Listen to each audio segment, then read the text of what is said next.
శ్రోతలకు కథాలహరికి స్వాగతం. ఈరోజు మీ ముందుకు తీసుకురాబోయేది తెనాలి రామలింగడి కథ. ఒకసారి రాయలవారు రామలింగడు ఇతర మంత్రులతో కలిసి వేటకు వెళ్ళారు. వేట ముగిసేసరికి చీకటి పట్టడంతో ఆ రాత్రి అక్కడే ఉండటానికి సేవకులు తగిన ఏర్పాట్లు చేశారు.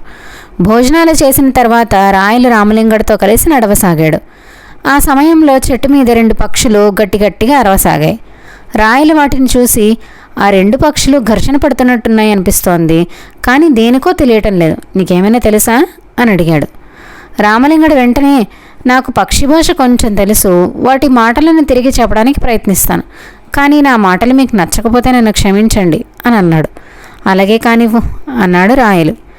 ఆ పక్షుల్లో ఒకటి పెళ్లి కొడుకు, ఇంకొకటి పెళ్లి కూతురు.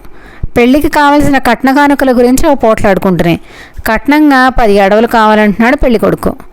10 అడవులు ఒక్కసారి ఇవ్వడం కుదరదు, ముందు 5 ఇచ్చి పెళ్ళైన తర్వాత 5 ఇస్తానంటోంది పెళ్లి కూతురు. ఇప్పుడు ఇవ్వలేని వాళ్ళు పెళ్లి తర్వాత ఎలా ఇస్తారు అని అడుగుతున్నాడు పెళ్లి కొడుకు.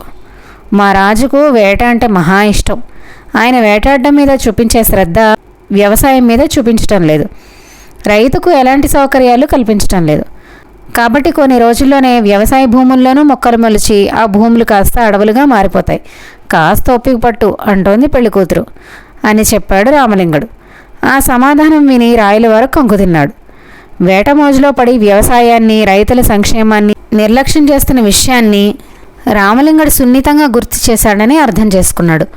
పక్షి భాష వివరిస్తానంటూ తన లోపాలని వినమ్రంగా ఎత్తి చూపించిన రామలింగడి తెలివిని మెచ్చుకున్నాడు. దేశానికి ఆయువు పట్టైన వ్యవసాయం గురించి మరింత శ్రద్ధ తీసుకోవాలని అప్పటికప్పుడే గట్టిగా నిర్ణయం తీసుకున్నాడు రాయలు.